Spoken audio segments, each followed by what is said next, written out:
Hi, everybody. Jamie Rindahl here with the Lifeguard Group, and this is bringing you this episode of the LifeCast podcast. And I am joined today by Miss Brittany, who has willingly taken time out of her day to sit and discuss a very serious and needed topic, especially in the world that we live in today. And I just feel so honored that I've been given this opportunity. Brittany, thank you so much for joining me. How are you doing? Thank you for having me. I'm doing good. How are you? I'm doing well. It's nice and hot out there today in Missoula, so no complaints on this end. Yeah. Okay, so this particular podcast is sensitive but it's needed. And this is going to come from a perspective of a survivor. And the reason why I feel like it's so important to have a podcast coming from a human trafficking survivor is because people can understand the heart of a survivor. I do feel like sometimes it's very easy for people, the naivety of the topic at hand, to get washed away because it's so big and it's so much to consume that almost it gets thrown to the wayside. And in today's world that we're living in, there are a lot of injustices and people screaming about how injustice and no justice, no peace, and everything that's being harped. But I don't see anybody screaming from the hilltop about the 3 million people that are being forced into modern day slavery and that are being forced and coerced into sexual activities that they're not asking for. And so I just feel like it's very needed to hear a perspective of a survivor. And so Brittany, I appreciate your willingness to come on and just have this conversation with us. Thank you so much. Thank you.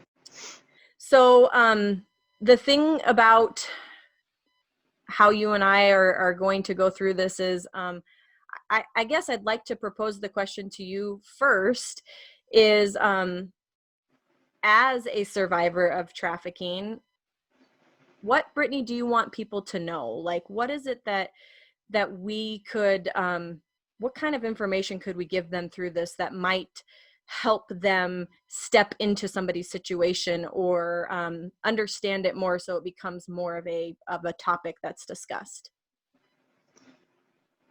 I just want people to know that it is happening. It is serious. I know a lot of people like to deny that it's happening because that's easy to do.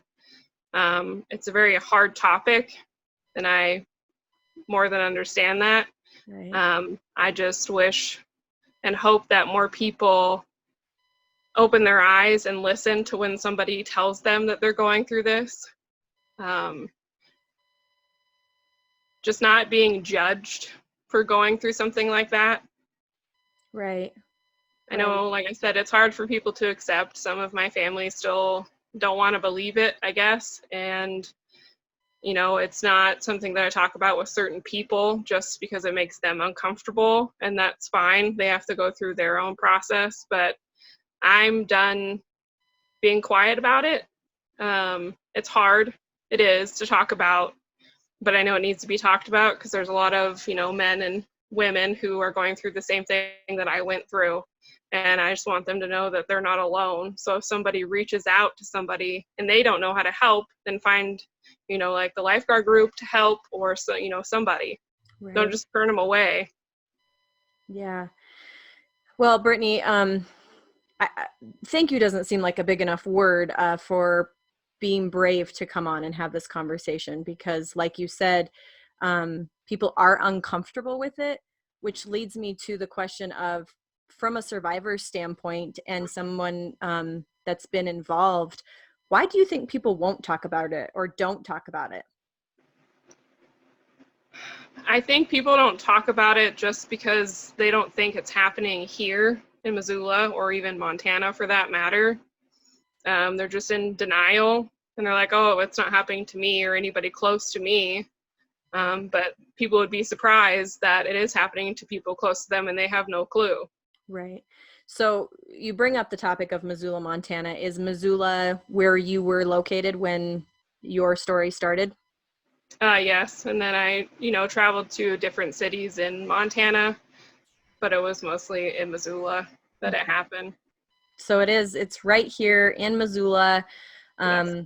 And one of the things that we will talk about is if we had access to teenagers, and it's not always just teenagers, but if we had access to teenager cell phones, that most of the time we would be able to show that they were being groomed, which grooming is where the pimp is basically filling the vulnerabilities inside of Mhm. these young girls and boys with what they need to hear in order to then get them to this place where they're stuck, essentially. Yeah. Would you agree with that?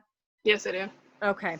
um and so I need everybody to hear that, we are located, the lifeguard group is located here in Missoula, Montana, and Brittany is stating here that it happened here, but this is happening everywhere. It's in small towns, it's in big towns, it's in cities, it's everywhere. It's Yes. globally. So being that we were just talking about the grooming and how it happened, Brittany, when this all started to take place for you and for other girls, when you look back, what are some signs that you couldn't see then, but maybe now that you could see, that could give warning to other people? I would say listening to my gut feeling. I had the gut feeling when I met this person, and I ignored it because I was getting, the attention that I wanted from an older guy. I was 19, and just knowing that your gut feeling is always right and to go with it. Um, just know that they will continue to come, like, they will be forceful, just in pushing to try and get in contact with you. They'll ask you many times, like, are you sure? Or like, this is, something that'll better your life. Just try and make it sound sweet and like, something that's not, sex trafficking. It was brought to my attention that it was like escorting. Um, and I would just definitely listen to your gut feeling because it's never wrong. Right, right. So they don't just come out and say, hey, I want you to participate in sex trafficking. Not at all. No. We talk about a Romeo pimp at the lifeguard group, where they come in and they give you the attention, like you had said, that you need, and those are things that you saw. Yeah. Yes. Okay. I just truly, through this, Brittany, I just really want people to hear your heart and hear that, you are being extremely brave and stepping out and saying the silence can't take place because there are so many still in suffering. Yes. And so, Hmm. so with that, in some of our trainings, we've had people ask, why don't these girls or anybody, why don't they run away if they're not kept in cages? With the movie Taken, it kind of persuades our persona of how trafficked victims live. And so the question is asked, if they're not kept in cages, which what we find to be is mostly not accurate, that they're not mostly kept in cages. But can you maybe explain why you didn't run? Well, as he came to me as a boyfriend at 19, I was in a very low spot um, in my life at that point, and he came in and was super sweet and, gave me the attention that I was seeking, and it felt good. And he slowly, brought it to my attention, and I denied it for a while. And then finally, I went and I fell for him hard. Um, it was just nice to have the um, emotional support that I felt that I didn't have from anybody in my life at that point. Sorry. You're okay. You're okay. And so when he gave that to me, like I said, I fell hard for him. And I literally did anything and everything. And to not run, I didn't run because he would threaten my family. He said if I left, he would go, after my brother or my dad, my sister-in-law, or my niece. So that made me stay. He knew that physical abuse wouldn't do anything, as he tried early on. He knew that emotional abuse would be what would work. I'm a very emotional person, and he made sure to connect on that level so that he could get me into what he wanted me to do. Right. And so people always ask that, ask me, like, why didn't you run? Well, it's not that easy. I did fall in love with him.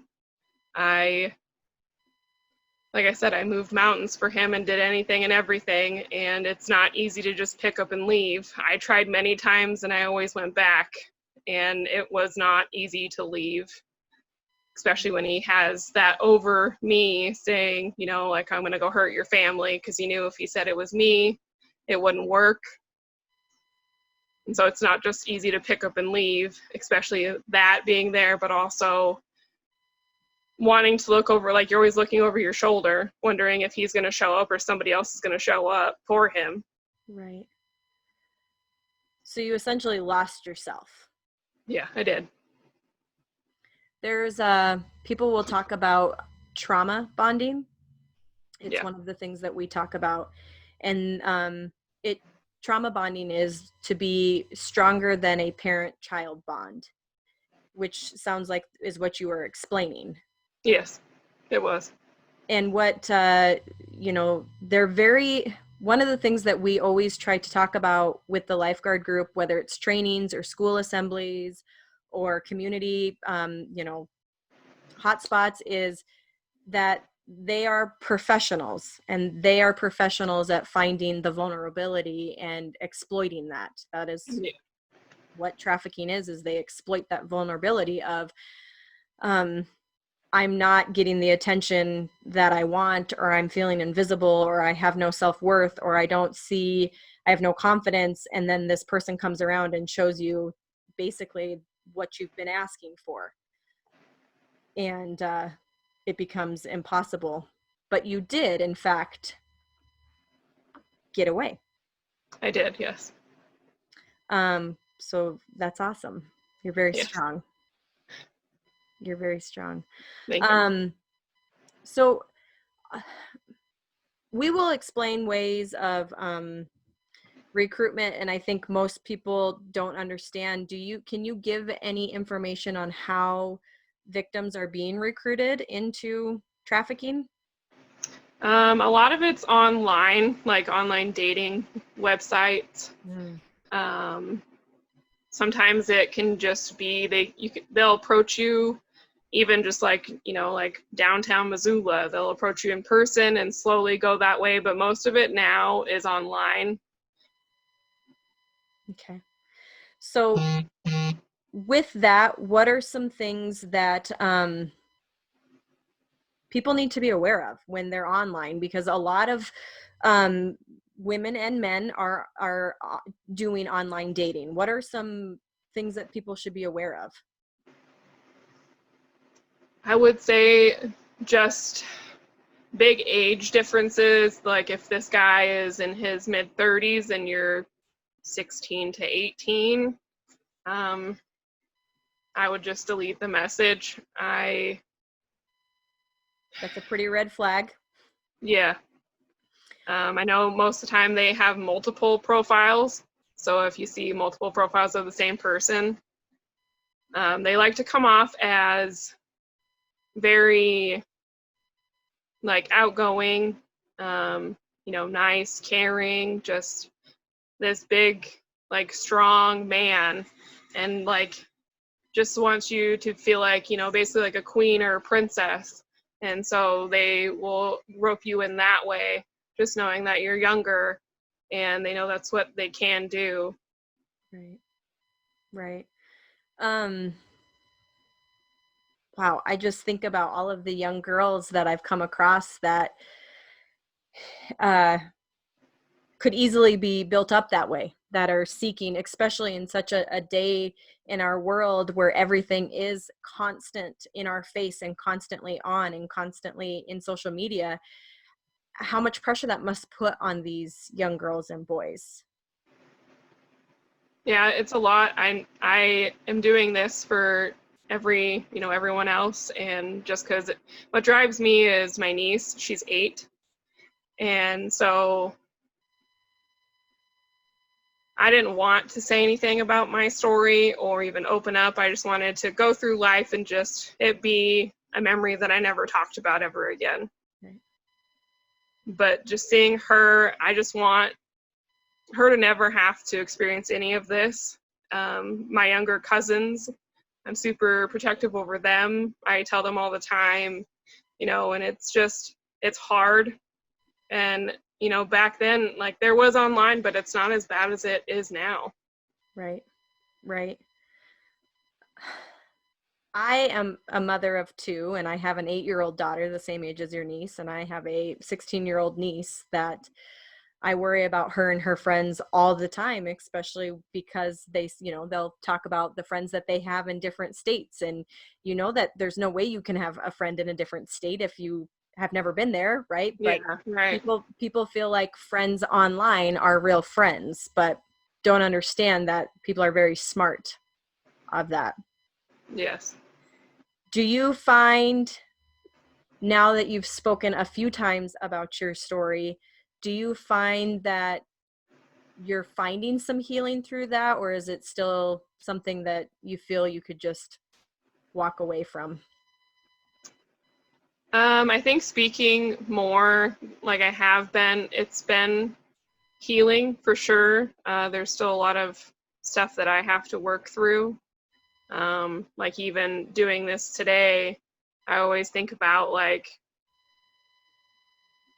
I don't know if he's gonna find out and then it's just gonna start things all over again. Um, and so it was hard for me to decide to do it, but I'm glad that I'm doing it because I don't want to live in fear anymore. And I just want to be free, and I know this is what I am supposed to do, and I want to help other people. I truly believe that you are helping other people. I watched in January as you spoke for the very first time, and you had a room of 150 people in the palm of your hand, hurting for you, Brittany. But I definitely believe that your story and what you walked through, I can't even imagine and fathom, is going to bring healing and freedom for other people. And those probably aren't easy for you, but I know that that's your heart. And so thank you for letting me walk alongside of you with that. Well, thank you for being here. I appreciate it. Yeah. So with the state of where everything's at, and we've got 3 million people in human trafficking in the United States, and obviously you can't speak to everybody, but what would a daily life look like for a victim? I think it's different for everyone. I know that sometimes like I would go and just do normal day things like going to work still. But then at night I would go on, dates, as he would say. And so sometimes it can be all day with different men, and sometimes it can just feel like normal life where I would go to work, hang out with family sometimes. He would make it to feel like my family wasn't there or didn't want me there, and so he secluded me from a lot of my family, and I lost a lot of friends along the way. And so that was hard.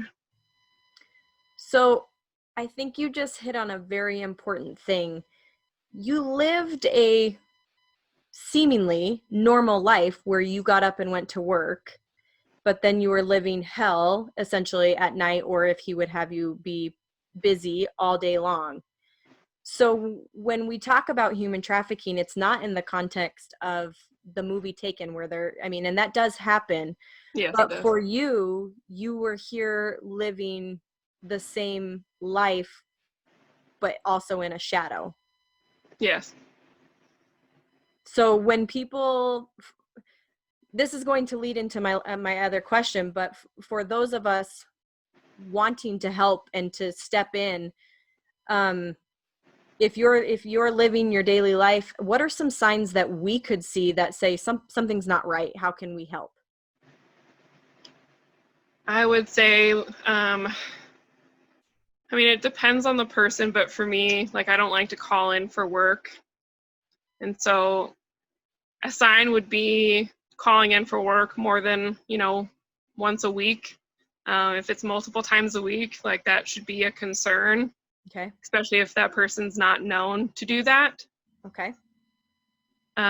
Just knowing, like, when I get to know people, I'm more outgoing, but if I working and stuff, I would always just shut down. Like, I wasn't allowed, like, he told me not to talk to people, when I was even in therapy, and he said, don't even tell my therapist anything about him or him and I or what I'm doing. And so it was just very secluded. Just like if someone who is normally outgoing becomes quiet and shy, calls off from work all the time, isn't being themselves, like, that's a sign that shouldn't be ignored. Okay. Social calendar was always probably very busy. Oh yeah, I mean, I was always with family, playing softball. But then when he got involved in your life, you were no longer doing those things. Not as much. He told me that he knew it would be more of a question if I was to cut everything totally off. And so he still said that I could go play softball and go to, certain family stuff. And then, if I went to more than what was said, then he would get upset, and it's been hard. So You're okay. You take all the time you need. Man, did your parents know about him? Was he involved in your like day-to-day life like a boyfriend, or? Um, yes and no. My mom never met him. My dad never met him. But my dad's girlfriend did meet him. And she said that she had a bad feeling about him when I told her and my dad what happened last year. But she said that she liked him and that he was very nice and charming. But she said that she had a feeling something was happening, but she didn't have any clue of what it was. Yeah. So as a community, what can we do as a community to be more involved, to get involved, to just be there? What can a community member do? Get more information. No, like I said before, it's happening, and ignoring it's not going to make it better. Um, just being more involved. Okay. Well, Brittany, I am extremely proud of you. I am honored to call you a friend and to walk alongside of you. I'm honored to be allowed into this moment of your life where you continue to build strength and take that next step forward. I know that there is so much good that's going to come out of your story and the hell that you lived through, which I am very sorry that you have. Thank you for your words today. I know that this will go out and hopefully some young girl or boy will hear it and be safe another day. If you find yourself feeling like you have somebody that's in your face, like Brittany was talking about, that you feel like you're being contacted by somebody that's older than you, that you heard something that Brittany said that just maybe sparked some sort of a uh-oh inside of you, I would highly encourage you to reach out to the Lifeguard Group. You can find us on Facebook, Instagram, our website, thelifeguardgroup.org, and share so you can be safe and so that we can hopefully help if those are things. We have groups of amazing people such as Brittany, that you are in a safe spot. So if you feel like this is something, or as a parent, you're seeing some of the signs that Brittany talked about, please do not hesitate to reach out. That is what this podcast is for, is to get information out and for people to hear Brittany's heart, that she truly just wants to help somebody. We thank you for listening. Brittany, thank you so much for being here. I know that you have a very busy schedule. I hope you Thank you for having me. Yes, I hope you get to go and do something fun now. Take a deep breath. I really appreciate you. And this has been this episode of the Lifeline podcast. Thanks, everybody.